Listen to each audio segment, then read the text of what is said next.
We got tagged with BlackByte a year ago or so, but we caught it right away. So what actually happened with us is we actually caught it. I get the phone call from my network administrator saying, "Hey, something weird's going on with this user account." And after 5 minutes of discussion, I said, "Go down and unplug the network. Just unplug the internet." And we did find that, somebody did infiltrate our system and they were able to see a directory, but could not prove that they actually received any of our data. We took that as a threat, an active cyber attack. We notified the states that were involved. I went to the president. I said, we stopped it, but we've got to do some cleanup because you've got 25 years of data on these servers and old servers that are outdated. They're not patched. I said, this is the time we really need to focus on building our infrastructure. And we were already in the midst of doing that.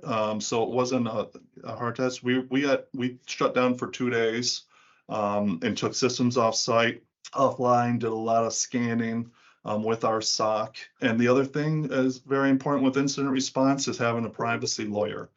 They're the ones who do this every day. They know how to communicate. So when I say communication, it's if you don't communicate, to your point, if you're legally bound to report a threat and you don't, you are looking at lawsuits, not just fines from the government, but you're looking at lawsuits from students, faculty, and it's not good for the reputation of the school for sure. Certainly. And what we saw with the former Uber CISO, he was charged criminally and convicted, but fortunately he had to go to prison, I guess, for that's why I don't want to be in that position. I'll outsource this.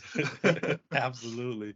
But what I think you said is vital, when it ties back into the culture and having the buy-in and trust of the president, is how you were able to make that split decision, where in that situation it's so important to make that split decision. All right, we're going to disconnect our network connectivity. I'm sure that wasn't an easy decision to make, though. So I guess, can you talk to us more about the emotions you're experiencing, where you second guessing yourself? We know now in hindsight that was the right decision to make, but it's not easy. So can you talk more about that? Yeah, definitely. It was one of the scariest moments of my life because, there's local schools here, universities, high profile universities in Buffalo that got hit hard. And they weren't ready for it. And they got fined, they paid ransoms. I mean, and they still weren't secure. To this day, that was 3.5 years ago. To this day, they're still having issues with their data. So that decision walking in, I was actually off. It was the middle of a blizzard, to tell you the honest truth. In Buffalo, New York, I think we got 8 feet that evening. And I drove in a driving ban, and she was in the office with her chief of staff. And I said, I gotta talk to you. And she's like, well, let's talk. I said, no, I gotta come in and I gotta talk to you face to face. She thought I was quitting. Like, don't leave us. So I said, well, I might after this. So I told her what happened. I told her, what the effect was and kind of what we've done. And to this day, she's like, I couldn't imagine what would have happened if you weren't prepared and you didn't do what you did. Coming to me to tell me you needed to close the college for 2 days, which we would have been remote anyway, so it wasn't a big deal. We're fully remote. We're not a fully remote school, but we're fully capable of remote learning. And this is something that my standards that I did for all my lecture halls, classrooms, and labs. We were fully capable of going remote on a split of, So when COVID hit, we had no issue going remote. We were fully functioning the same day. Within an hour, we sent a message, go home, you're in remote protocol. That's impressive. Yeah, plan in place and infrastructure. And it's not me, it's my team. I have a very good team. Their dedication to the school is unbelievable. But if I didn't have the team and their support as well, I almost didn't want to go to the president. I was like calling her, I'm like, I quit. I've never dealt with this before. I don't know what to do. But I put my big boy pants on and said, what am I going to do? I called my local the individual cybersecurity partner, and I said, he was responsive. I said, this is what's going on. And he goes, okay, go unplug the network. I said, done. Get off the internet. Done. He goes, all right, let's call our SOC, get them on the line. They were already investigating, they were already on it. Privacy lawyer, got him involved right away. But the communication was really key, and that was one of the struggles that we had.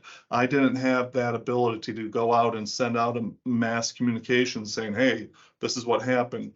Leadership wanted to wait. They wanted to kind of keep it low profile.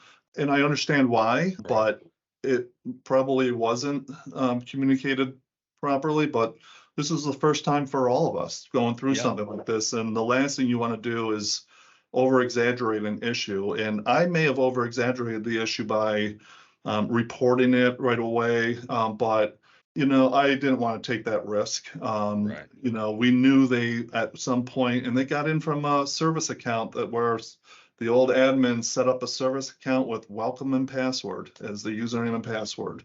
And that was on our system for over 20 years. And to find out, we had over 2,000 service accounts that were active.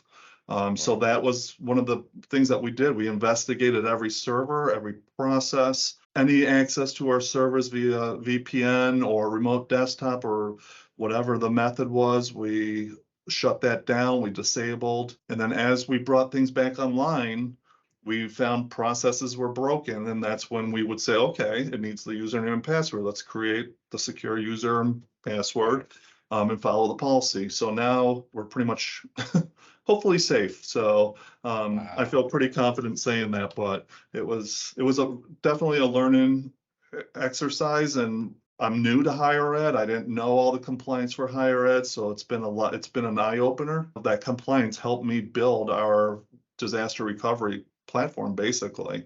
If you receive value from this episode, I invite you to subscribe and like so that you're the first to know when we release new episodes. Also check out cmmcproof.com to learn more about the arsenal of resources that we provide to equip you to conquer CMMC. We'll see you next time.